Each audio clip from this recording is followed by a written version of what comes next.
throughout history, different cultures all over the world reference a great tournament of champions. That dragon marking? I think it's an invitation to fight for something known.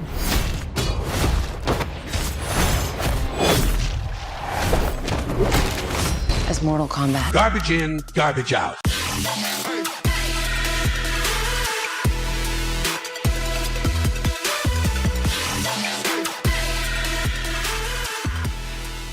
Hey everyone, welcome to Garbage In, Garbage Out. I'm your host, Kelton, and as always, I'm joined by my co-host, Grift. How's it going? It's good. Recovering from a New York City weekend, getting back into the rise and grift as it always is. So, we're out here.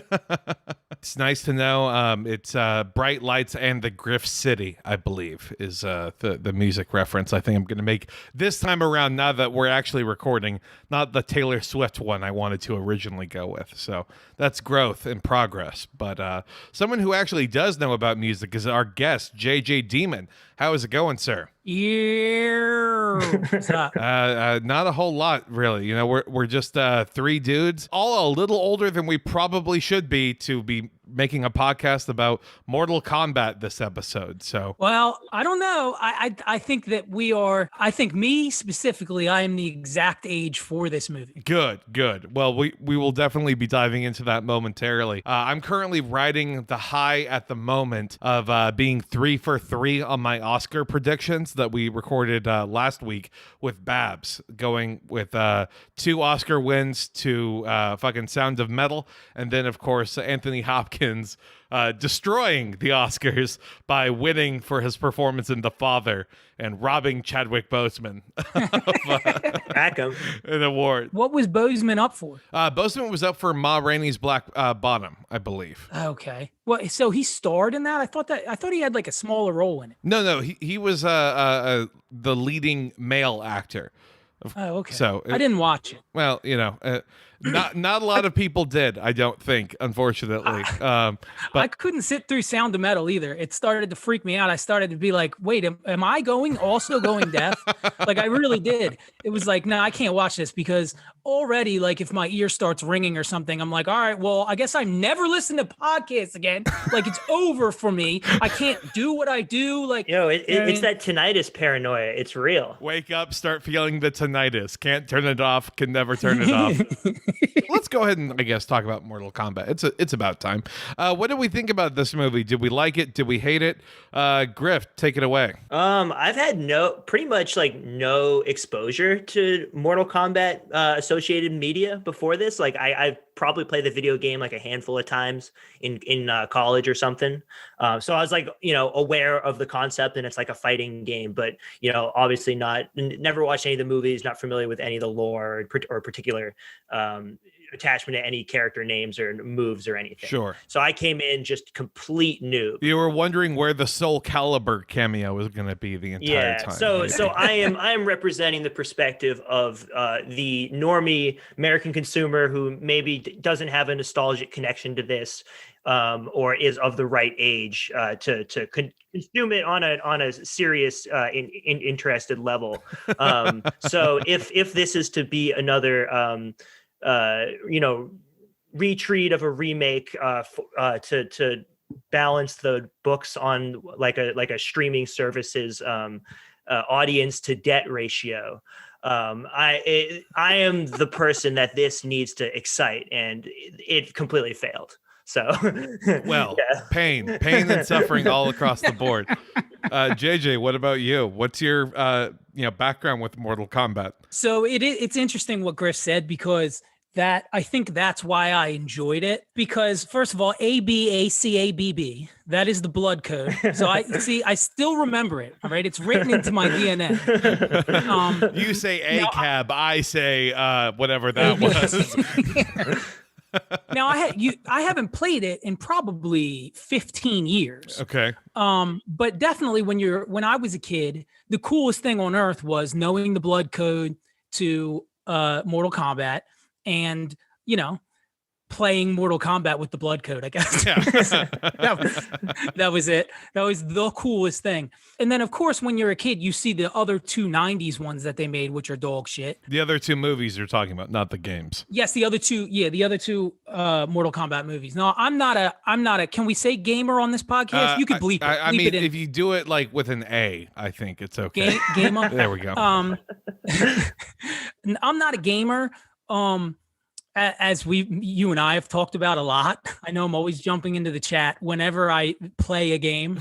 Have you guys heard about this? Among Us. It's 2021, JJ. Come on. No, I think this thing could take off. No, it's always weirder with me. It's always like, hey, have you guys ever played Sleeping Dogs? and everyone's like, no, we've never heard of that. What the hell is that? Oh, come on. It was this indie game that came out 7 years ago. It has 17 downloads on Steam. What, you guys haven't played Sleeping Dogs? Well, because it's just Grand Theft Auto, but it's in China. Ooh. So it's cool. Ooh. I just play open world games. That's all I give a fuck about. But anyways, the first of many tangents I'll be going on today. Hey, I appreciate tangents because it makes people feel like we're having a conversation and not just doing a bullet time rundown of my just insane notes that are scrawled in blood on the walls of a cave. So right, I people appreciate love it. when I come on because I don't even look at the layout that you send me. That's important. That's good. It's all about freestyle with you. Excellent. So yeah, I think like.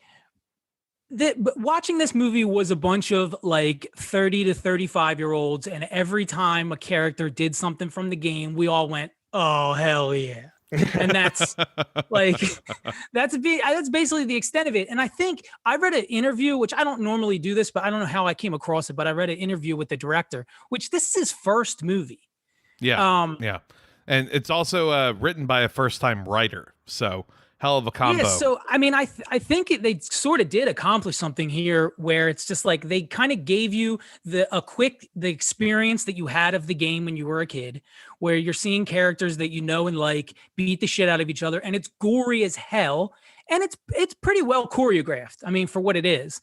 So yeah, That's certainly an opinion, JJ. I mean, like for being a game that came from a stupid fucking Sega Genesis game originally. Yeah, Enter the Dragon video game ripoff. Let's not forget the humble origins of it. I think it was like a dumb, fun movie that wasn't really. I don't think it was trying to be good. I think it was trying to do essentially what I think it did, which was just show a bunch of characters saying the things they say in the game and making a bunch of guys like me go, yeah. Yeah, it's a video game movie, I think is a good way. I mean, like my own feelings about this movie are much more lukewarm in general. I mean, I would say it's a mediocre film. In general, I did like the fights. I did like the gore. I did like those aspects. The actual plot itself, I had a lot of issues with. We'll dive into that later in the breakdown part.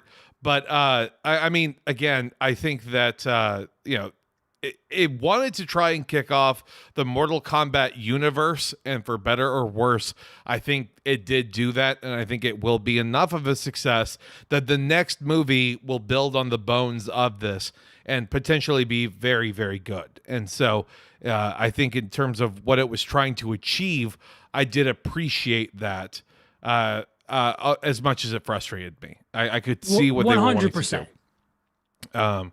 Again, because in 1995, when the first movie came out, it was made with a PG-13 rating, so the teenagers that were playing Mortal Kombat could actually go and watch it. Now that all those teenagers are in their 30s and 40s, of course, it's going to be R/NC-17 in some parts, which, again, it kind of shows how the base has evolved. I know that critics in general gave this like a 5 out of 10, and the audiences give this like a 6.5 out of 10. So it's not exactly like people are bouncing off the walls here. So I would say if you're wondering whether or not you want to watch the movie, just look up on YouTube some of the fight scenes that come from it, and then if those entertain you, then great, put it on, be on your phone during the dialogue, because it's really not that important. And just be excited when the fatalities occur. Yeah, just fast forward through any of the talking scenes, and just like I feel like your audio, your overall experience would be much more like efficient and enjoyable. I think now it's probably a good time as any to actually dive into the background information about this to document the long road that it took to get to this point of a good-ish Mortal Kombat movie, something that actually seemed to make the fans happy. Because that's what this movie, as Gigi said, was made for, was for fans of Mortal Kombat. So good job on that front. In 1992, the original Mortal Kombat movie came out, immediately followed up a year later with Mortal Kombat 2. 95, that's when the Mortal Kombat movie came out. Have y'all seen the Mortal Kombat movie recently? I tried to sit through it. Like, oh, this will be bad, but like it's like so bad and incompetent you can't really even enjoy it. Yeah, I mean, it was a financial success. And I think a lot of that came from the fact of it was teenagers who don't really know like what good or bad movies are. And so they made it on a kind of a shoestring budget of sorts, 18 million, and it grossed over 120 million. So holy shit. Good job for them. Had no blood, no gore. There wasn't really any plot or characters that you would stick around for. So I wouldn't say there's any need for anyone to watch it, but it is one of those so bad it's good lists, I think. No, we should push that everyone has to see the first two to be able to watch this new one. To understand it. That's the important thing. You won't get it unless you watch we have to watch Annihilation first. And then... Yeah, I didn't follow those rules and I was very confused. Yeah, we just dog tooth the audience. So then in 1997, the director of the first film, Paul W.S. Anderson, who has done like all of the Resident Evil movies, that's what he's gone on to do. He left the Mortal Kombat project to go direct Event Horizon. So good on him, I guess, for going to that movie. It's interesting. But anyway, does he not know that you can't make horror movies in space? Let's not create that discourse all over again, please, Grift. The last thing I need Twitter is some like British person who writes clickbait articles for The Guardian coming out and telling us what horror can or can't exist. Come on. So yeah, the project then, the sequel, it moves to this guy named John Leonetti, who is not a very good director, but is a pretty good cinematographer. And when they made Mortal Kombat Annihilation, it flopped critically and financially, and it's just a very, very bad movie. I mean, it made no one happy, including the studio. And so that is when they decided that they needed to kind of rework everything. So the third movie that they had planned was going to be called Mortal Kombat Devastation. And I don't know why. So that's it's funny. Mortal Kombat, then Annihilation, then Devastation. Just that is a very funny word to name a Mortal Kombat movie. It seems like a step down. He was annihilated. Oh no! Oh god, he's completely dead. He was devastated. Oh, he was emotionally hurt by what occurred at the third one turns to the families of the victims. It's a big therapy cry the entire time. Are these titles referring to what these movies are doing to like the studio's like financial ledgers? I wish. Yeah, pretty much the only one who made any money off of the Mortal Kombat Annihilation was Midway Games, because they were the ones who sold the licensing rights to New Line Cinema. So the third movie, of course, ends up getting tabled and pushed off on the shelf, and then it kind of falls into development hell for like 10 years. Like they wanted to make the third movie. They built a set in New Orleans, and then Hurricane Katrina happened. Oh no! A sign from God to go ahead and stop doing this movie. He's like, I'll show you Annihilation. So then in 2010, this guy makes a more or less proof of concept 8-minute internet video called Mortal Kombat Rebirth. and then he shows it to Warner Bros. And they go, oh, okay, well, this is pretty dope. We're not really doing anything right now. And we're at this weird juncture of the internet of where if you told the studio whatever you're making had the potential to go viral, whatever that means, it would probably get your project greenlit on a shoestring budget. And that's exactly what happened. That's where that Mortal Kombat Rebirth web series that lasted, Mortal Kombat Legacy web series that lasted for a couple seasons actually came from. So that was good pretty times. cool. I remember that. Yeah, I mean, it was, I think a lot of people, if people who have seen it or people who remember it, the first season is much better than the second season, because the first season is where they kind of get a little grounded, and in the second season they have less of a budget but tried to do more special effects. So there's a lot of clunkiness with that. But the whole point of Legacy was that it would be each episode like a vignette into where each character in Mortal Kombat was coming from beforehand. So that was pretty cool. And then some of the ideas later got incorporated into the games. So good for that web series. There was going to be a third season called Mortal Kombat Generations, but then that ended up getting scrapped. And so it's kind of a weird thing of where the first one comes out and it's okay. The second one comes out, it's not very good. So then the third whatever movie or web series ends up getting scrapped. So it's like poetry, y'all. It rhymes. That's what happens. August 2015, that's where John Leonetti, he has not been a director, of course, because Mortal Kombat Annihilation is just a giant scarlet letter on that man's resume. And he has been working for James Wan as a cinematographer, doing the movies Death Sentence, Insidious, and The Conjuring. And so then James Wan ends up becoming the producer of the new Mortal Kombat movie that's rumored to be coming out. And then that's when that first-time director we were talking about earlier gets hired on, as well as this guy named Greg Russo to write the script. Budget was about $50 million. And I guess at this point, I want to kind of open it up to the floor a little bit here. Do you think $50 million is enough money for a good Mortal Kombat movie? Or did y'all think that it needed that kind of Marvel-sized budget of $120 million?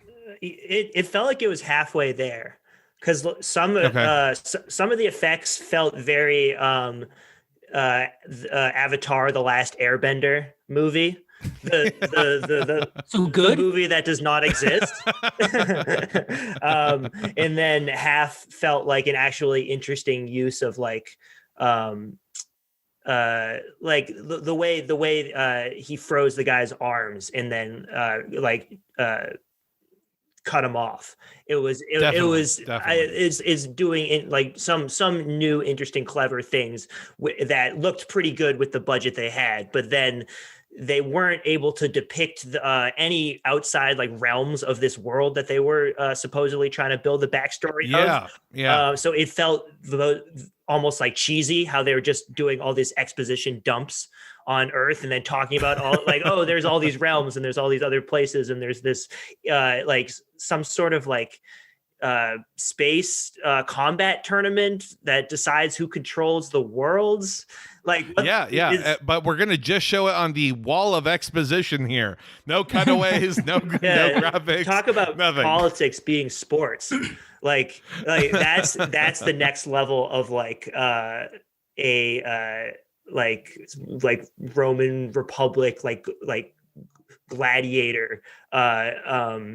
The way it's decided, the way political contests are decided are just people like fighting in arenas, and that's how. Listen, when you come up with the perfect political system, you don't stray from it. Yeah. Okay. A marked improvement from what we had. It was weird though that this movie, again, as expansive as the universe seems to be, a lot of it kind of seems to be shot in a desert or in an abandoned warehouse or just something kind of mundane. It's nighttime at a farmhouse or something. I'm sorry? the two places people fight. Yes, of course. That is honoring the 80s and 90s action movie roots, I think. Yeah. And I think you got to throw in there the early 2010s trend towards fighting in shipping ports. In cargo containers. There was just a ton of like shitty action movies in like the late aughts, early 2010s that had fight scenes that took place there. Like, what, they were getting like a really good deal on like the loading docks of like San Diego or something. Like, yeah, it had to honestly be a tax credit of some kind, sure. somewhere in Atlanta. They were just, hey. Every movie had to have a huge drug dealer in it to justify the scene. This is where the heroin comes in. I thought the effects were kind of cool in that. Now, this could be just me because I have a 7-year-old son that really wants to watch this movie. So that's why I like that they looked kind of cartoonish. But I was sort of under the impression that they were going for a style that was almost cartoonish, like over the top, to the point of it's like R-rated and gory, but almost in a PG-13 way, where they didn't make it look super realistic, almost like the game. So I think it worked in that way. That's an excellent way to put it, because I really do think that the effects that they did with all the fatalities, that is where so much of their budget went to. And those did look pretty cool and pretty badass. And it almost made me forget that whenever Sub-Zero would come in, there was like a shrink-wrapped pillar surrounding him that's supposed to be ice or whatever. It just... It is weird that Goro looks exactly like the Hulk. Yeah, Goro really does. Man, okay, you know what? Yeah, let's go ahead and talk about Goro. Goro looks like the Hulk was a love child with that 2015 World of Warcraft movie. It looks like they just stole the fucking character models and they slapped it together, because Christ, my God. Is it that hard to try and have a guy just, not look like the Hulk? No, you gave him 2 extra arms. It's original. It's a completely different thing now, even though it looks exactly the same. Like literally like the same like facial structure. I was like, is that the fuck? Like, just put 2 other arms on the Hulk and that's it. It's genius, dude. Do you know how much money those Avengers movies make? Respect the grift. Yeah. Yeah, they got the Hulk in this bitch, dude. You do knockoff Hulk, but it's even more Hulk because there's 6 limbs. Yeah, I really just wish that this that Goro got the, I don't know, not the respect he deserves, because I'm not sure he deserves any respect, but Goro got like unnecessarily fucked up. He got introduced as like, oh boy, look at this badass, and then he's just KO'd and murked within 5 minutes.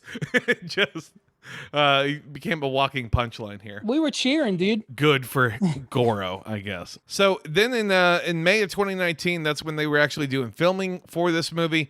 It was in Australia. Australia is like the new Georgia in the sense of they just give tax credits to whatever corporations are around. So let's all get used to filmed in Australia and Georgia being the 2 things. An island of criminals. Hey, I'm all in favor of more Hollywood pedos getting bitten by the most poisonous snakes in the world. Sounds great. Let's send them all to the like landmass that's been separated from the world island for so long that its animals have just all turned into absolute freaks through like genetic divergence. I mean, Australia is the closest I think we have on Earth to Outworld. So you're not wrong. This morning, Bryan Singer was killed by a tarantula. He forgot to check his shoes. The reason I wanted to mention that, though, was that James Wan, the producer of the movie, he also directed Aquaman, and he brought a lot of the stunt talent that he used in Aquaman to this movie. And I think that kind of shows, because the stunts and stuff, the action, are by far and away the most professional part of this movie. Like, that looked like it was all done by seasoned pros. But I guess we can go ahead and talk less about Australia, and then we can talk about something that is important in America, and that's consumerism, specifically our sponsored segment. So, Grift, what have we got going on this week? This week on the Grift Shop, if you want to participate in helping to kill an online meme, we have Boil the Rich shirts. And just search Boil at grift.shop for those. And if you like them, pick one up. Perfect. And then this episode also is brought to you by JJ's Album. JJ's Album. For more information, contact JJ. Well, you don't have to contact me. No, You just find go him. on- Dox him. Just go on whatever streaming service that you use. I'm trying to drop a new single. Like, definitely in May, I will have a new single out. Hell yeah. That is dope. Can't wait to do a marketing push. Let us know what we can do on I that will. front. Yeah, the album will be shortly after that, but the single is like ready to go. I'm just, the suits and ties. Exactly. But yeah, it's time that we move away from this world of corporatocracy, and that's why I'm so glad that we have spent this episode talking about a product from AT&T and subsidiary Warner Bros. It's a truly wonderful feeling the entire time. Are we ready to go ahead and do a rundown of the plot? Actually, sink our teeth into this movie. Plot. Yes, exactly. Yeah. Stretching it a bit. Hey, it's 4 letters. It's a big word sometimes. I know that movie I may was have watched stumbling. the wrong movie. All right. So in 17th century Japan, Bihan and the Lin Kuei assassins attack a village of the rival Shiraryu. I'm butchering that, but it's okay because that's the clan where Scorpion is from. And wouldn't you know it, Bihan, who becomes Sub-Zero, kills Scorpion's wife and son, though the infant daughter is hidden under floorboards. And Scorpion and Sub-Zero, they fucking duke it out. I love that fight. What did y'all think about it? Awesome. Yeah. That was cool. I mean, I would say that probably the Sub-Zero Scorpion fights were the highlights for me of the movie. So it is funny that HBO Max released the first 7 minutes that included some of their fight at the beginning. So, you can watch what is arguably the best part of the movie for free, no matter what, even if you don't have it an was HBO. dope. Yeah, It was cool. They had the baby in the under the floorboards the whole time. So you got that in the back of your head. Like, it was cool, man. I liked it. It was as a like a digestible 10-minute video or whatever. Like you said, it is like the best composed sequence in a way where the way the title card drops at the end of it with the music and after the fight, like it just like it sort of would hype you up for a movie that you didn't get in a way. Yes, Like, exactly. Very true. It's almost like I don't know, like if they had done some other movie where it just focused on like Scorpion's revenge. I don't know what the working title for that could be, but just focus on Scorpion and Sub-Zero and the conflict that they have throughout that. Maybe you have it set in Nether Realm and you watch Scorpion duking his way through hell, becoming Samurai Doom guy all the way through. That could have been pretty cool, I would imagine, all the way. Yeah. They didn't do that though. Yeah. Instead, we get to watch Lord Raiden appear with his goddamn white eyes and take the infant daughter away. And we're like, oh boy, what's going to happen here? What island is he going to traffic this child to? Yeah, they should have just made like John Wick, but in this universe, like him getting revenge and just That fucking is everybody exactly the up. plot of the animated movie Scorpion's Revenge that I was trying to get y'all to watch. All right. But it's okay. All right, It's fine. Yeah, Fuck me. I can't get into the animation. That was my problem. The simple point is that Warner Bros. Already did the plot exactly correctly, and if they had just taken that movie, made it live action, it Right. could have worked, because you got the Mortal Kombat tournament and all these other characters, but the main plot really was Scorpion and Sub-Zero and then their rivalry. Because, I mean, that's what helps make the video games stand out. And so the fact that we cut away from what should be this pivotal moment in this pivotal story, and instead we flash forward 400 years or so, so that way then we can start talking about a new original character, Cole Young. That was so jarring. Like I was just like, wait, we're in the modern world now. Like it didn't make any sense, and I was like, how is this connected? Like, what is the relative like time and space difference between these places? Just not explained to the beginning, and it was a sort of like the vibe shifted after it started off pretty well, and then it just sort of never fully got back to what you were sort of promised out. Yeah, I mean they spent so long trying to build up lore, and the lore that they're explaining actually then makes the first 10 minutes, which are so cool, actually not make that much sense, because we're told in the movie that there's this big tournament that goes on. It's going to be Mortal Kombat, and each of the Earthrealm champions are identified by a distinctive dragon mark, which would explain who is going to fight in the tournament. And Scorpion's bloodline, the mark is passed down from generation to generation, which at least for everyone else, the dragon mark is only if you kill that person do you then get the dragon mark, meaning that like a baby, I guess, gets the dragon mark the second that the child is born. I'm not sure how it works in the Scorpion bloodline, because it just keeps on getting passed down, even though if Scorpion had the birthmark, Sub-Zero should get his marking, right? Right, yeah, because okay. So it's you got the both like race science, that's what I'm going for. But also like you said you can get the thing through like defeating someone in combat and taking it from them, or is precisely okay. Yeah, It works through combat for everyone else, but there's a magical bloodline. And that's the important thing to focus on. Never mind the fact that like if you have multiple kids, the whole thing kind of falls apart. So, good luck with that. Yeah, do they all have to fight? Yeah, it's triplets. I'm so sorry. You have to fight each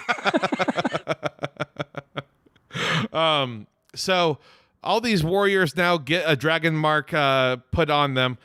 Cole Young thinks that it's a birthmark. Our hero, who is kind of like an NPC of sorts, he doesn't have like a real personality to him. So we're supposed to kind of project whatever we bring onto him. Did y'all like that approach or not?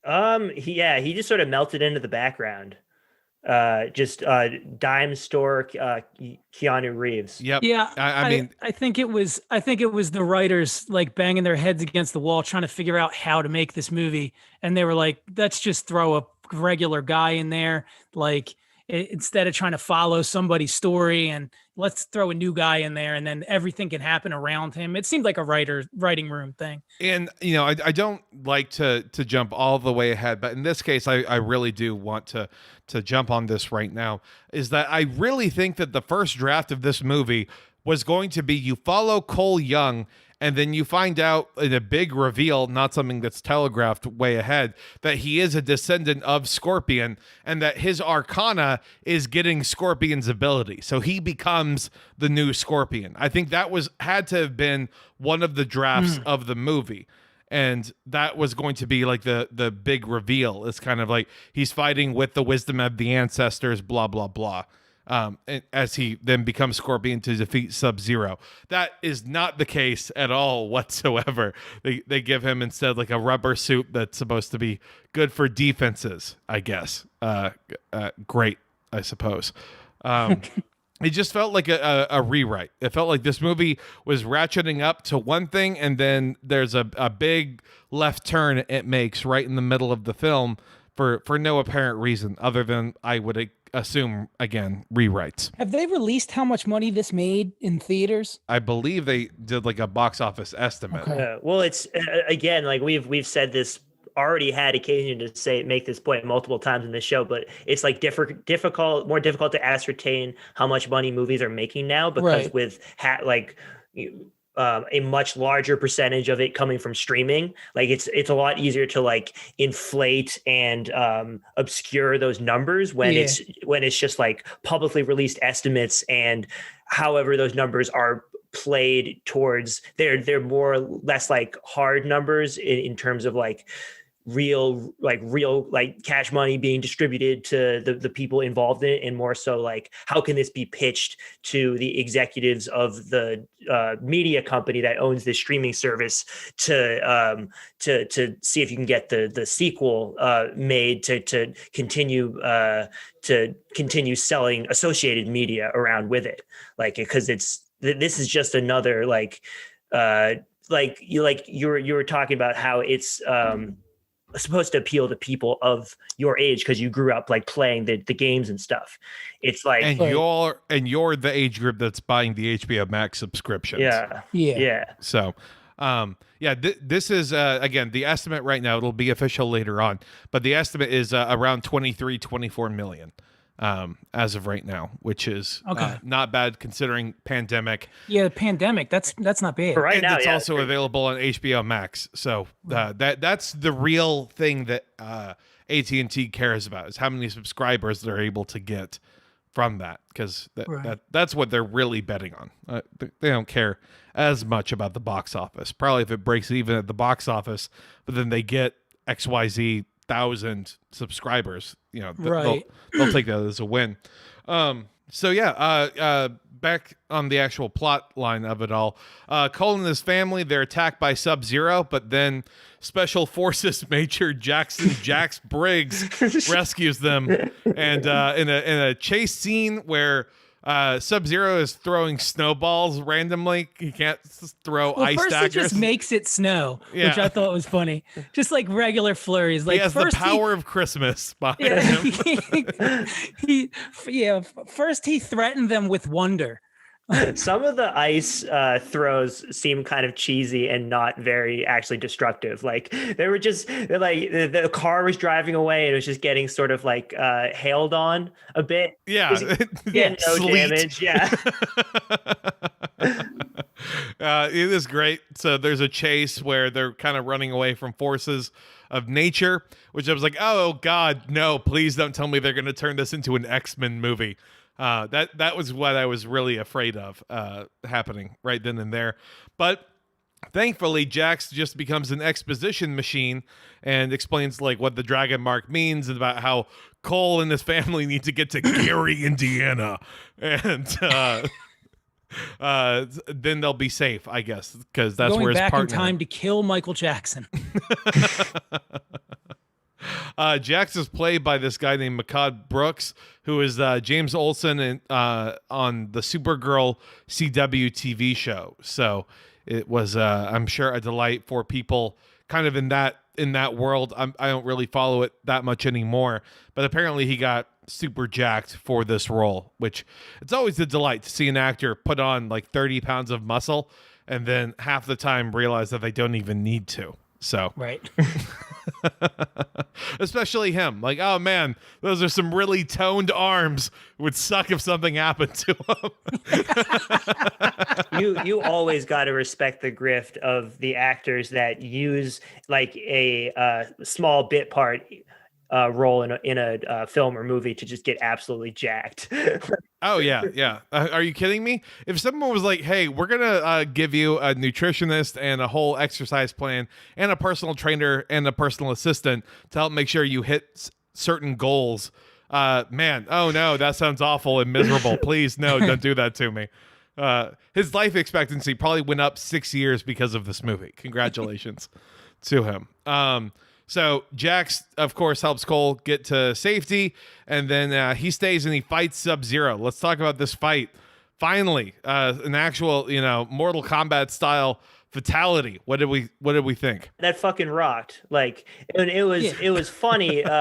It was funny, like how in a sort of like silly and comical the ice throws were, but then when he actually had him by the shoulders and was freezing him and then breaking the arms off, like that was pretty like horrifying. And the way like the blood, like his just like arms came apart as ice, but there was also like the blood was still under there, and that was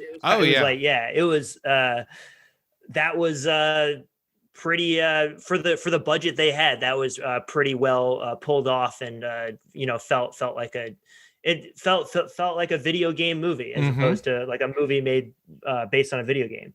Yeah, like it was there. Yeah, it was true to that spirit. It felt like. Yeah, I thought it was awesome. I especially liked after he breaks his arms off, the way he just sort of flops his body down through that, like, and he like he smacks into like another floor and then hits the ground. Like that alone would have killed him. The disrespect. Just Although, gotta say, I just always love those moments when a random body or in the movie just falls off and gets extra fucked up. Like when the Titanic is sinking, and the guy just falls down and hits the propeller blade really loudly. Oh, it's great. One of the all-time greats. It's so great too, because like James Cameron like didn't have to put that in there. Like the guy could have just fell. Like, but he's like, no, he's gotta hit the propeller too. Like, fuck this guy. He knew exactly what kind of movie he wanted to make with that. It was all for that really scene. Happened. Like people did actually. We have to represent the lived experience of that guy. Who absolutely, at least one person, probably like someone in the like third class steerage who managed to climb their way to the top of the boat and then slipped off.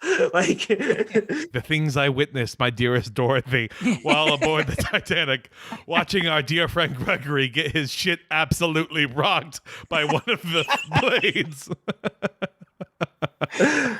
But yeah, no, Jax falling off and hitting the thing on the way down was it reminded me of that. I mean, and this is where the movie kind of it doesn't necessarily slow down, but it's where we get a good feel for some of the characters, because Cole then goes and visits Sonya, who describes the whole Mortal Kombat situation to Cole, and then this is where we're introduced to Kano, who's a leader of the Black Dragon organization. And Kano, I don't know about y'all, but he's like the MVP of this movie in my mind. Yes. Like every time he's on screen, the movie works. Exactly. He's funny. He's quippy. He gets absolutely wrecked, like in every fucking scene that he's in, and he keeps popping back up. It's amazing. He's an Australian spider, really, is what it is. It's just the guy won't die. So congratulations to him, I guess, because I mean, this is a breakout role for this actor. He hadn't really done too much of A-list blockbuster work, but I would assume now, man. We're watching a star in the making here. Yeah, his inbox is full right now. Yeah, I'm just thinking about how with Kano, especially as a character, JJ, I don't know how much, again, muscle memory you have when you playing the video game, but he is just a real asshole to try and fight. And so it was nice to see that they really translated that on every level into the movie. Just like, what a fucking prick. I don't really remember it, but at first I thought he was the guy that had blades for arms. Oh, Baraka? Yeah. But he wasn't in this, right? No. Okay, so they saved some people, because that's one problem I had with it. Not a problem necessarily, but I was wondering where they're going to go, because they blew their load on so many of the characters. Yeah, but I mean, again, a lot of the characters that got introduced, there were a couple big names, but I mean, the roster at this point is like 70 something characters now. Really? In Mortal Kombat. So okay. They got shit to spare, at least in my mind. So yeah, we're introduced to how the actual dragon marks transfer, that Kano killed a guy in Brazil, and that's how he got his dragon mark. Which, again, I have questions about how these dragon marks work. Like, one person gets selected, and then it's like the birthmark version of the monster from It Follows, basically, where you just kind of keep transferring it over based on who you kill. And then what happens if you just die of old age? Like, does God get it, and then you have to fight God? That's the goal. I think you attack and dethrone God. That's the plan. Attack and dethrone Raiden. Let's make that a shirt. So, yeah, my pitch for how I would immediately try and fix this movie, if we're not going to have Sub-Zero and Scorpion be the emotional resonance and kind of the through line from scene to scene, would be that you just kind of make Sonya the main character, because her and Cole have basically the same arc. Like, it is bullshit that she is so talented and can kill other people, but because she doesn't have her arcana, all of a sudden she's not allowed to play with the boys in the sandbox. It just really kind of feels like there was a lot of double dipping going on. Yeah, when that lizard guy got his heart ripped out, that was fucking nuts. Oh yeah. Yeah, I do think that with at least Reptile coming in, it was weird to see him actually be a reptile, because originally, he was a green ninja guy that could then shoot poison out of his mouth. So really nice to see that they actually made him look like a legit assassin reptile, and then to see fucking Kano wins ripping his heart out made me appreciate this a whole lot. Yeah, that was awesome. That really rocked. Yeah, that was one of those moments where you could tell, like, even though I'd never played the video game that much and couldn't recite the catchphrases or immediately recognize them, like, you could tell, oh, okay, this is a fan service moment. Like, this is trying to make that epic, like, okay, this is just like you're playing a video game type thing. And it was like very like, as a noob on the outside, it was you could see the strings, I guess, on that, but not entirely not on purpose, I guess. Yeah, I mean, I don't think that it was done in a way. I mean, I think if you go into this movie knowing like what it is and what it's trying to do, I think all that stuff is completely forgivable. You know what I mean? Like, and almost noble in a way, because it's like they just went for it. It's just like we're back to the days of just like, let's make a dumb shit movie with a ton of cool shit to look at, and we'll make like this group of people really happy. Yeah, you know what I mean? Yeah. Godzilla versus Kong was definitely in that lane. Yeah. Oh yeah. All of Warner Bros. Movies have like this like bizarre similarity to them. Like of where there's just this idea of trying to build out an entire world, mostly through like watching a wall and looking at various paintings that occur. That happened with Wonder Woman and Darkseid and Zack Snyder's Justice League, and then Kong in the Hollow Earth. Yeah, he's looking through. Yeah, each studio like has their own like sheen that their movies. No, have. It's all Warner Bros. Grift. Yeah. It's all. It's the same trick with this one studio. I'm tired of it. Like Disney has that sort of like TV sitcom style filming with like pastel colors. Warner Bros. It's basically turning into just Zack Snyder aesthetic, and you gotta love it. Okay, Zack Snyder's Mortal Kombat might actually be fucking dope though, with the way you can direct action. So they're just all sad. Yeah, it would be a very sad, not fun movie. It would be 4.5 hours long, but man, those kill shots just works of beauty. Every frame a painting. Take the budget they gave the Justice League recut and put it towards this. And I think they spent more on the reshoots for Zack Snyder's Justice League than they did on the entire Mortal Kombat movie. Like, as a frame of reference here. Dude, I think I'm gonna rewatch the Snyder cut. Like, I think I might have liked it. It's okay. We all have problems. The first step is admitting it. There's a black and white version now too, right? Yeah. He did that to sort of flex on us and be like, look, I actually care about like the color scheme. Like when you watch this in black and white, you can tell that I like, the contrast is real and all that shit. Apparently it looks better than Mank. That's what I've heard. I'm sure because, Mank is Mank. But they also did that, though, for Godzilla versus Kong. Fans did edits of Kong and Godzilla fighting in black and white. So then Sonya and fucking Cole and Kano, they all realize they need to get to Raiden's temple.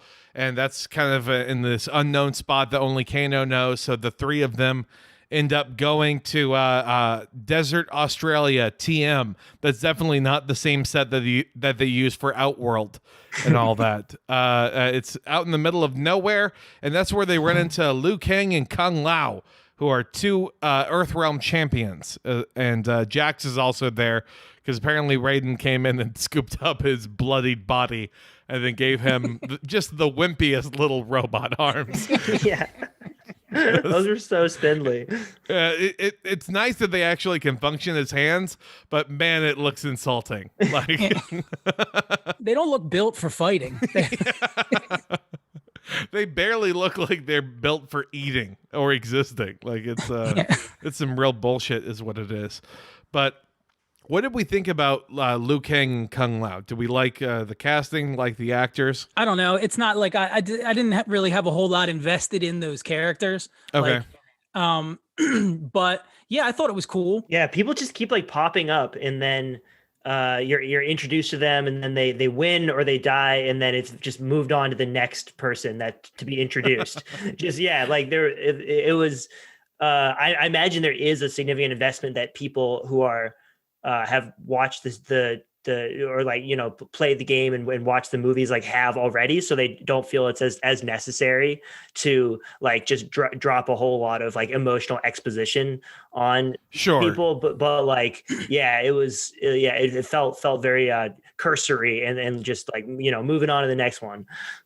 Well, and I think a lot of that came from the fact that Liu Kang was the main protagonist in the 1995 and 1997 Mortal Kombat movies. So they were probably trying to not reshape it to where he's the protagonist, even though he has one of like the coolest backstories in the world of an orphan raised in the temple, decides to go after a child trafficker, no QAnon connections there whatsoever, kills that guy, gets his dragon mark, becomes a champion.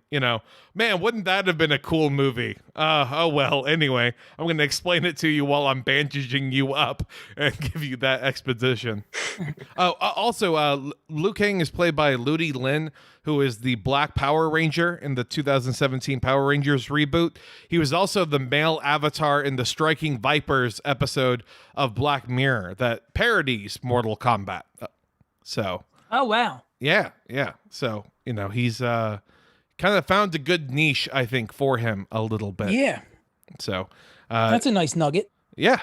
Just I'm trying to delight people with that little light bits of trivia. I'm delighted. So then they all meet with Raiden, and he bitches about how they suck, essentially, right? He's like, "What is this? Oh my god, this is awful." Sure, he's like, I'm you all the suck, and one of you's a girl. What? I'm not going to even acknowledge one of you.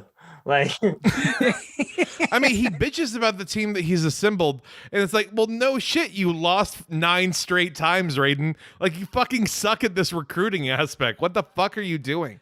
Yeah, it's kind of on him. It really is. I swear to God, you get Nick Saban, head coach of Alabama, put him in the Raiden role, and the Earthrealm is going to win Mortal Kombat like at least every other year. Like, they're going to be competitive in the running. Like, Nick Saban is going to be recruiting like 14-year-old athletes, getting them to be tiny little child soldiers and killing machines. Like, he'll make it happen. Yeah, he's like some like shitty college coach at like a D3 school where they don't care enough to like replace him, but he's been there forever and the program just sucks and it keeps getting worse and it just can't attract any talent. But of course it's not his fault at all.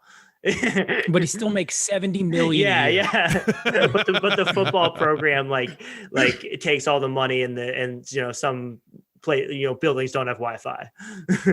It's for anyone who's not familiar, wouldn't expect y'all to be. There is a very small D1 school, borderline D2, called Chapel Hill. And Chapel Hill's whole football program exists to be a cupcake team for other good, talented teams to just fucking curb stomp into the ground and beat like 75-3 over and over again, because they get paid like $4 or $5 million each game by those big schools to be a cupcake, and that money then funds the entirety of the rest of their athletic department. So it's awful. That's like college athletics. That's like some like sadomasochistic like financial power relationship there. There's some deep shit going on. Yeah, there's a lot to unpack with college athletics, but we won't focus on that right now, because that's when the Outworld finally attacks. Shang Tsung invades the temple with Sub-Zero and Melina, but Raiden erects a giant fucking sky beam that's as a shield this time. So it's not the sky beam that, again, Warner Bros. Movies get made fun of in their superhero movies for, because it's a shield. It's very different, Grift, you see. It's not the sky beam that exists in Man of Steel or Batman v Superman or Suicide Squad or any of those other things. Yeah, it does the exact opposite. It has the exact opposite function. You know, it doesn't destroy things; it protects things. So yeah, that's right. Even though it looks the same, you know, there's we're being original here. Yeah, so he basically then buys them time inside this bubble, so that way then Cole and Kano can train with Liu Kang and Kung Lao to try and unlock their arcana. Because like Liu Kang, he can shoot fireballs out of his hands, which it's great to see. Again, Kano just getting his shit wrecked by Liu Kang shooting a fireball right at him. Like that's a delight. And then Kung Lao has his magic hat, which I want to make fun of the hat, but then I realized that at least with the way the movie's shot, Kung Lao is Captain America with his fighting style on this. Like, oh yeah, I mean, he made it look badass. Although it was badass to play him in the games, but you know, it's cool to see that on screen. Yeah, that kill scene where the hat turned into the oh yeah, roller, the fucking saw. Yeah, like that was rolling awesome. saw. Like that was like, you talk about him like they're aping Captain America fighting style or whatever. That was far cooler than anything Captain America has ever done in any of those shitty movies. Come on, don't give Disney ideas. Like, Disney will be like, oh, this is what the people want, huh? Okay. I mean, spinning saw of death. You know, just like Captain America becoming like a hard R, like hyper nationalist, like blood and guts, like just he's just like chopping up like Iranian terrorists and like just it's just like the worst propaganda. Directed by Craig Zoller. So Kano then is able to unlock his arcana, and that's a giant laser beam that comes out of his eye. So hell yeah, we get to see that special move actually occur. And Cole just continues to suck shit, basically, the entire time. Fucking Sonya is out here. She is rehabilitating Jax. She is owning Kano left and right. She's holding her own. And Cole is being real sad looking through eye photos of his family. Yeah, he's like walking around like with his head drooped down like Charlie Brown, and he's like, "Oh, why can't I get my arcana?" Steve, it's the Virgin Walk meme guy. Yeah. Literally, yeah. The Chad Sonya versus the Virgin Cole. I'm just continually shocked by just how many pictures come out of people in real life, you know, having down in the dumps moments, just that exact same like gait and stride. And it's like there was one of Trump doing it, walking by the ACAB graffiti. There was like there's so many things that just prove that meme is one of the just hit the nail on the head better than most. Really just, you know, crystallizing a zeitgeist and then preserving the moment for all time. Yeah. It's a wonderful thing. So Raiden then explains to Cole his lineage. Oh wow, it's a plot twist none of us saw coming, because Cole is a descendant of Scorpion. Whoa. Who would have known with Cole's black and yellow fighting colors that he would be related to Scorpion? Not at all telegraphed, right? Yeah, you gotta streamline those aesthetics. Your audience is babies, and babies respond to bright colors. So, you know, one bright color over here, one bright color over there, then they can differentiate between them. Well, speaking of babies, you think the sequel will have babalities? Remember that? Oh God, I wish I would be so How for could it. they work that in?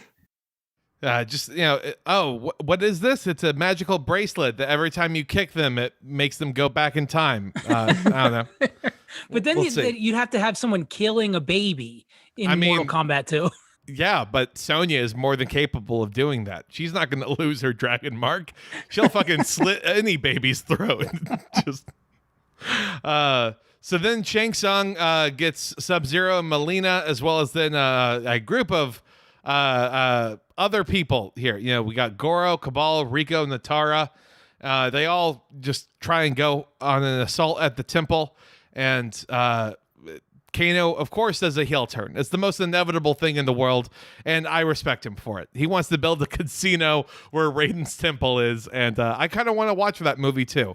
So, critical support for Kano getting what he deserves. I like the chick with the what the hell? Her face is like split open. Oh yeah. Melina. Yeah, Melina, is that her name? Yeah, that was cool. yeah. I mean, just again, one of the actual A-listers. It's unfortunate that they got rid of her here, but again, death is not the end, as we're told over and over again. So that then kind of brings out a whole fight of sorts. Liu Kang fends off Cabal. Kung Lao is able to then beat Natara.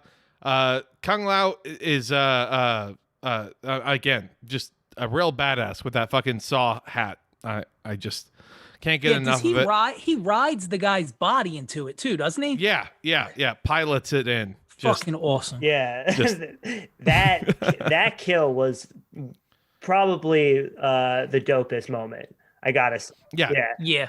Definitely the highlight of the movie in terms of that. Cole, having been sent away, he and his family are then attacked by Goro. And wouldn't you know it, his Arcana finally activates once his family is threatened, which apparently Raiden knew about, which means that Raiden purposefully put Cole's wife and child in the murderous path of Goro if it meant that the Arcana would activate. Because, I mean, goddamn, Raiden. Means to an end.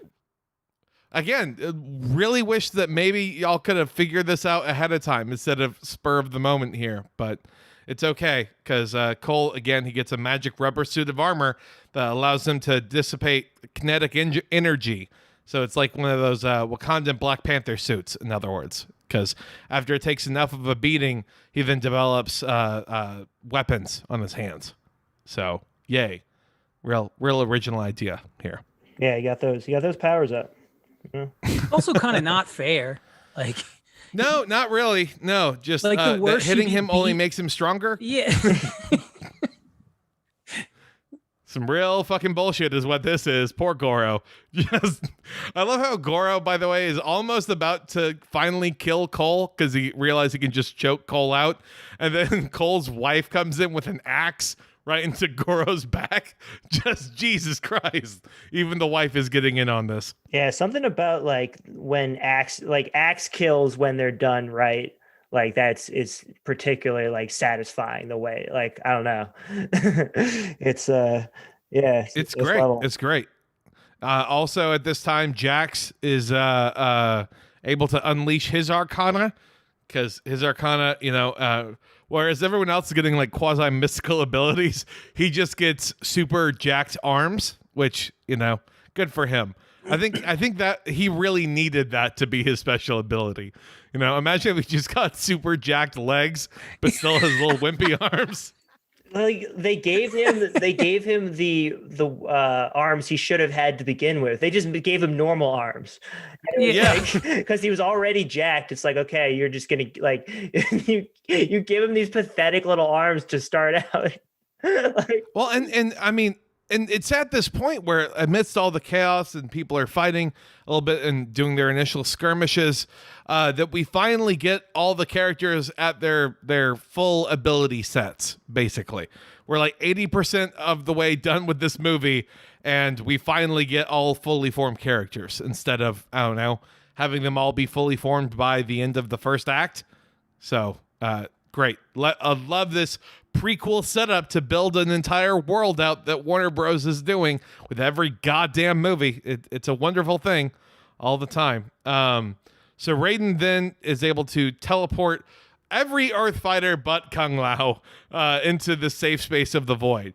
Kung Lao unfortunately gets his soul eaten by Shang Tsung, which I really think that they did that because Kung Lao is a little too OP in this movie. So they kind of had to write him out real fast. Yeah, gotta love when one writer's involved in the script, their thing ends up, to maintain some sort of consistency with one thing, you have to sacrifice basic like fight or what logic of the universe to I mean overcome it. that.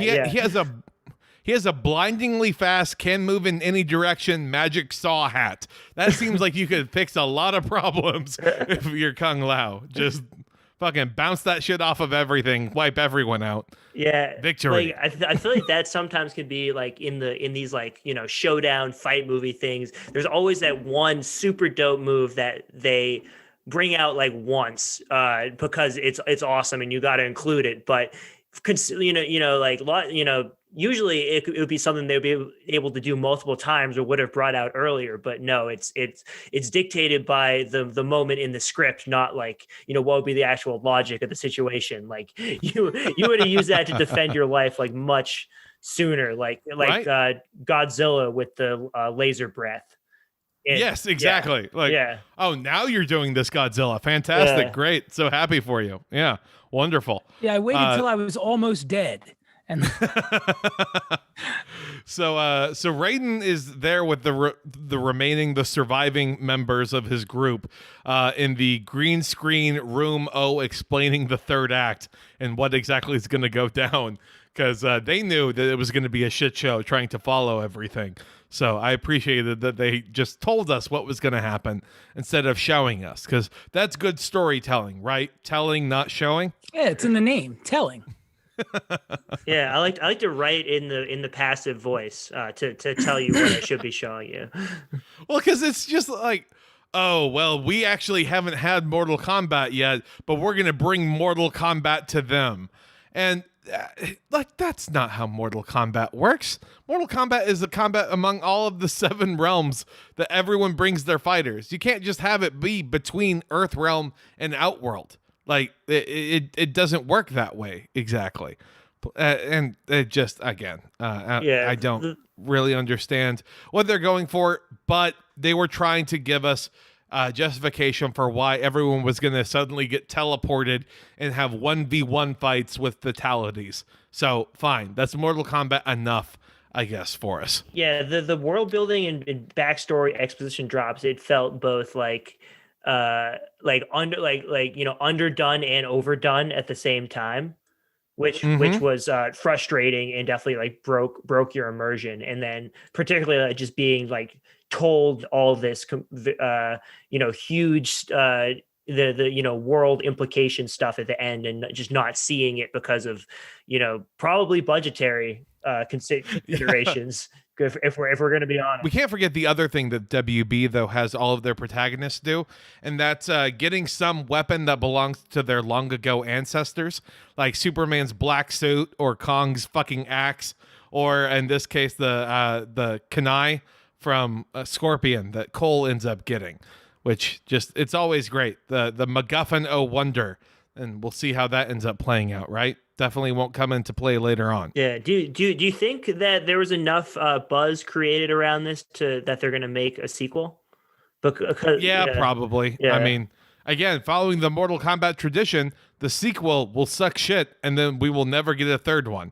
Like that is generational ways of operation at this point, every 10, 15 years. Because I always get like a little bit of like schadenfreude when series that are based on older properties where they're just putting it out to use it as another something they know has a built-in audience, but they don't actually care about staying true to the spirit of it, and it's just like a cynical cash grab.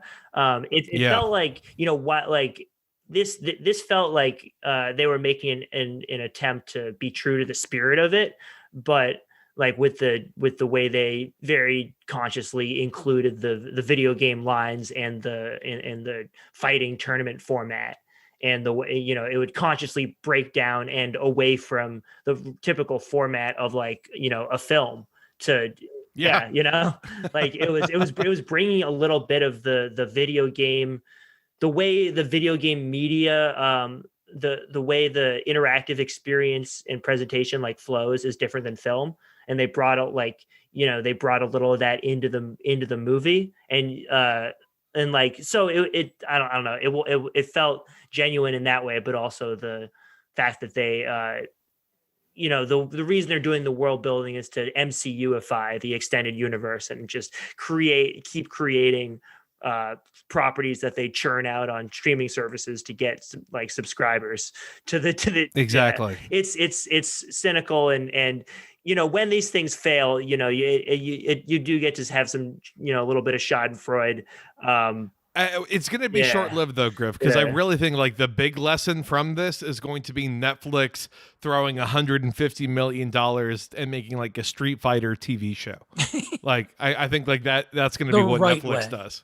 Yeah, and each episode will get one fight or half of a fight, and then it'll be the opening scene of the next one. Who knows? Well, if it triggers the making of something super sick, then more power to it. Yeah, it's served its purpose. Like how Nancy Pelosi said that the purpose of George Floyd was to be murdered by police. It was the purpose of this, one thing to inspire a higher budgeted thing made by another studio. It was always meant to be this way. It was destiny. TM. So we're able to then move into the third act finally, and that's where we get the one-on-one face-offs. Liu Kang is able to just murk Cabal, and I love Cabal, his fucking Brooklyn accent, his super speed, and all that, but Liu Kang really is OP with his fire dragon ability. Like, I don't see too many people walking away from that. I was like, I don't know. Overall with the fireballs, I've been sort of disappointed over the course of it because it felt that was where it most reminded me of the sort of like Avatar Last Airbender level of for sure of like real life fighting effects. And I don't know. It's tough to unless they're shooting like like, I don't know, something with substance to it that it detonates or something. If it's just like, flames coming out, it often looks kind of corny. Like, oh yeah, it's cool. I also have gasoline straws up my sleeve too that can shoot out. I also can Wonderful. like shoot deodorant out of a can and light it on fire, like spark a lighter and produce the same effect. Well, yeah, I mean that effect just in general, like you mentioned, is a little cheesy. So again, just glad that we got a quick dragon out of it, and then that was it. Because certainly not in that final fight that happens later could they have used a giant fire-breathing dragon god that appears from someone's arcana. Not at all. No, none whatsoever. Then Jackson Rico, the fucking Warhammer 40K looking motherfucker with again the giant hammer, they end up fighting each other, and I loved how Rico, when he got his shit hit by Jax, he did the standing and wobbling around in a circle move. That was delightful. Almost as delightful as watching fucking Jax just explode that poor man's skull when he clapped. Oh yeah, that was great. That was definitely a top 3 kill, I'd say. Yeah, these motherfuckers work. Okay, Jax. All right. Fine. I'm glad you've come to terms with this. Your body dysmorphia isn't actually affecting you too much as you have become a killing machine. Congratulations. Yeah, just PSAs about the dangers of body dysmorphia, because when you're clapping, when you're clapping someone's ears as a bit and you just explode their head, it's becoming a danger. It's an epidemic. Then Sonya and Kano face off, and then Sonya basically just, I mean, it's fairly easy. She just kills Kano immediately. Like he laser eyes all around her house. She then just sneaks up on him, and then fucking Chekhov's garden gnome comes into play and just stabs him right in the eye. Couldn't Raiden have sent them to like fight anywhere? Like, why did he have them destroy her home? Raiden's an asshole, I think, is our general takeaway. Seriously. What a dick.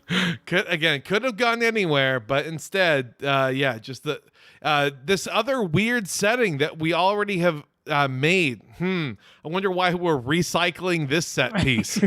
Sonya then is able to get her Arcana, and whereas everyone else needed, hours and hours and hours of training, she just immediately has the ability to shoot energy blast from her hands.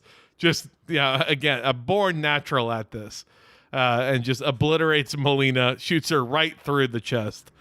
Which, again, maybe not that classic a kill, but I enjoyed it quite a bit there. There was a bit of, I suppose, of a missed opportunity for Sonya to do like the real power was in you all along, which I was almost hoping for with her fight against Kano.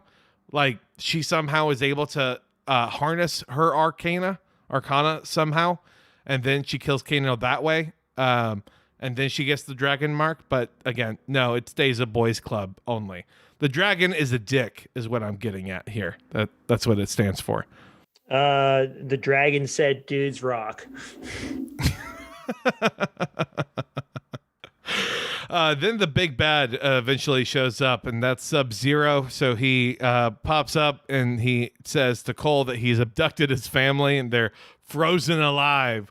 So it's time for him to do a one-on-one fight at the gym where Cole used to train, which again, recycling a set piece, covering it all up with giant plastic and then bubble wrap, basically, to make it look like ice everywhere. Just, oh boy. Oh, great. Okay. Really pushing the envelope here, aren't we all?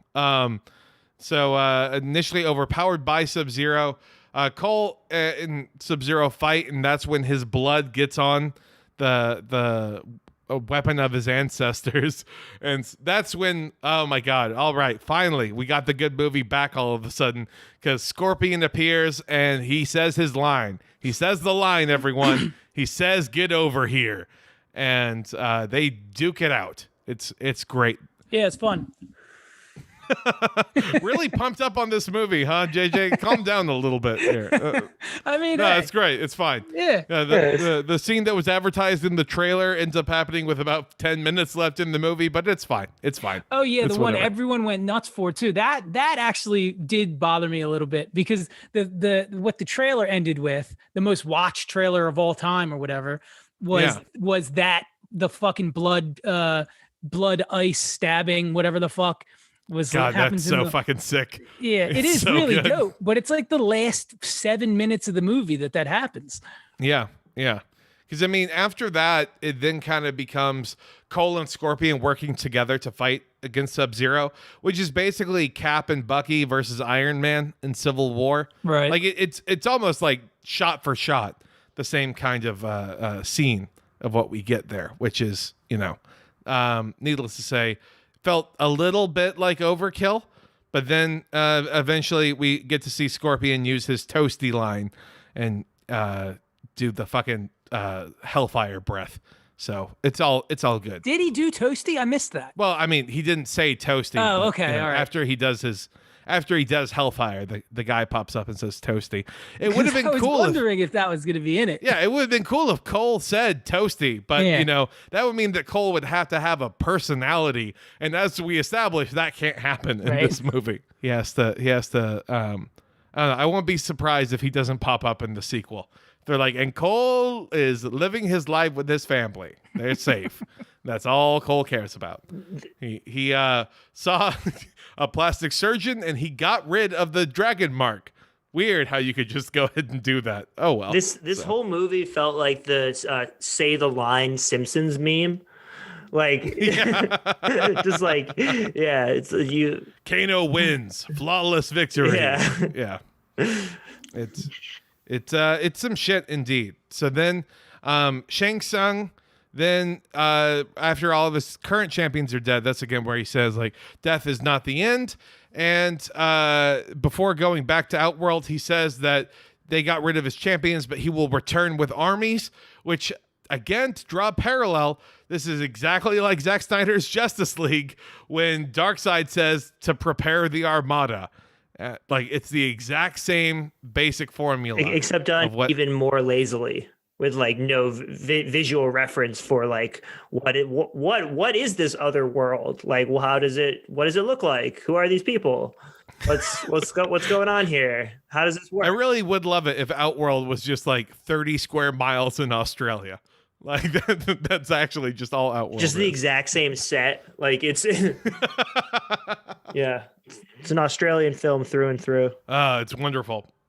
Then comes the scene that really honestly pisses me off about Raiden. Like this is where I went like, oh, he is the asshole. Because Raiden then declares that he's now beginning a new list of warriors in preparation for the next tournament. And so then he signs all of the current champions to go find these people, right? So he knew where the other champions were. These other champions have the mark, and he didn't recruit them for this current life or death battle for the fate of the entire universe. Wait, Yeah, Raiden sucks. so he recruited them to recruit them. So Yeah, it's a pyramid scheme. oh yeah, Raiden's about yeah. to really pitch some fucking tummy teas is what he's about to do.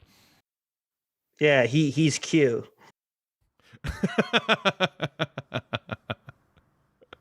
Again, just real sucky.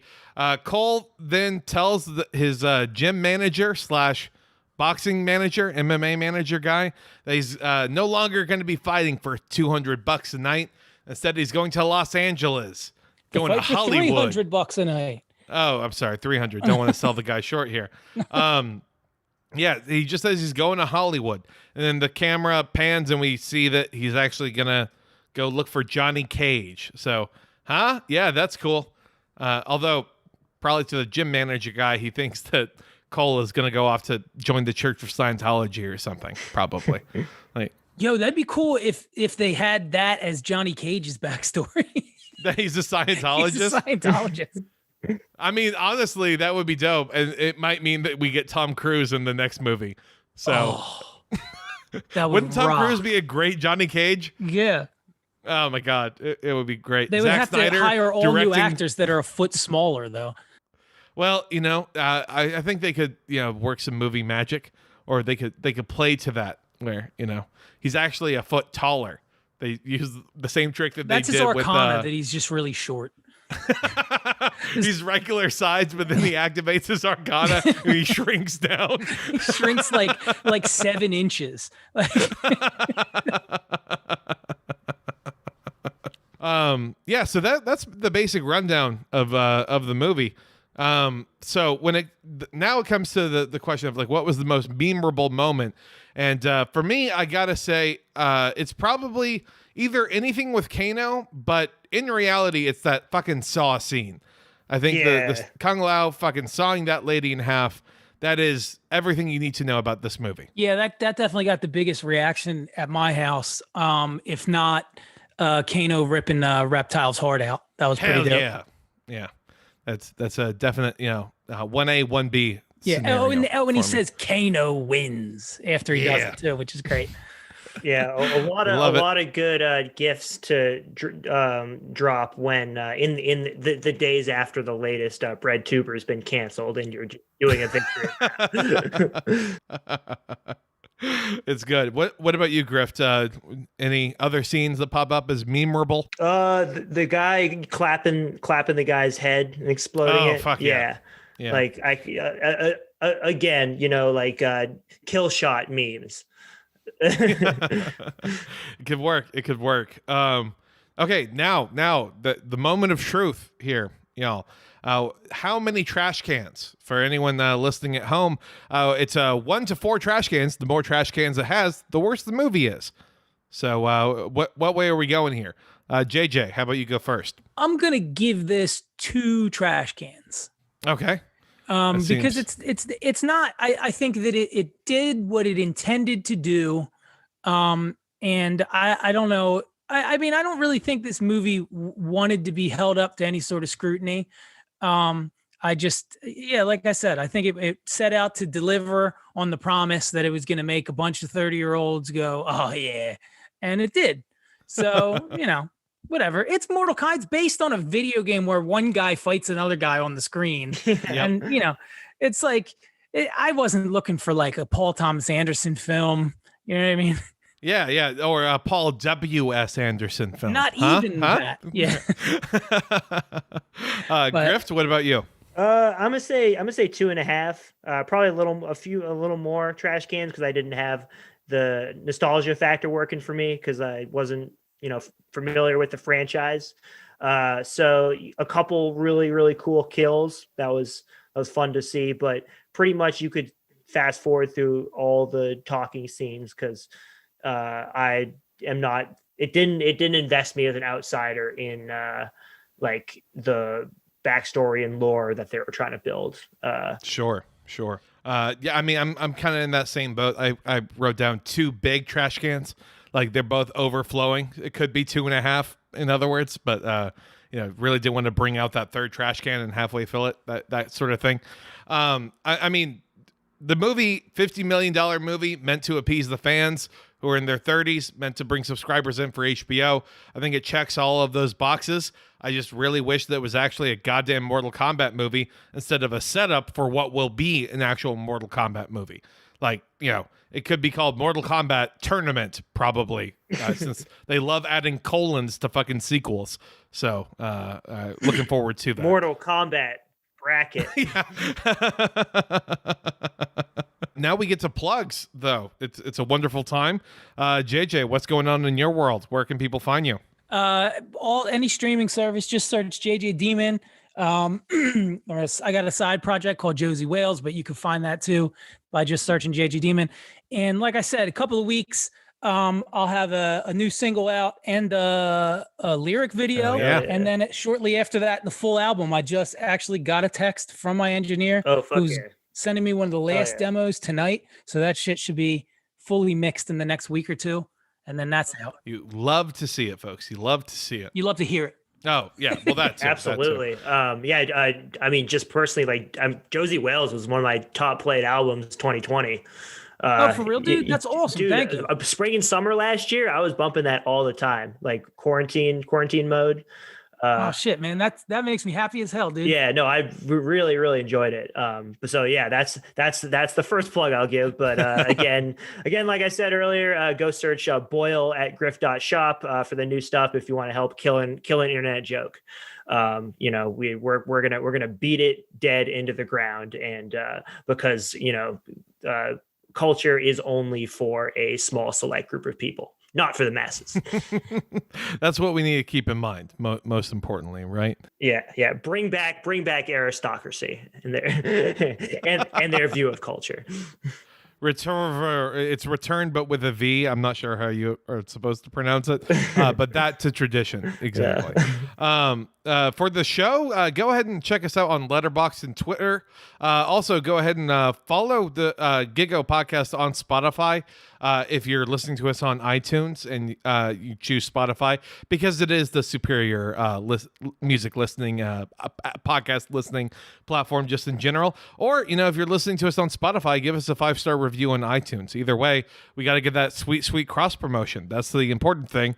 But most importantly, go ahead and tell your friends and family about it. Mostly your family, because that's really what family members love to hear, is what podcasts you're listening to. That's especially older conservative ones. Yes. And you know what? Go ahead and open up their iPhones. Allow them to subscribe to our podcast. That's the important thing. Put us into their feeds. We can change the world that way. But yeah, I guess it's time to get out of here. You guys ready to say goodbye? Peace. Deuces.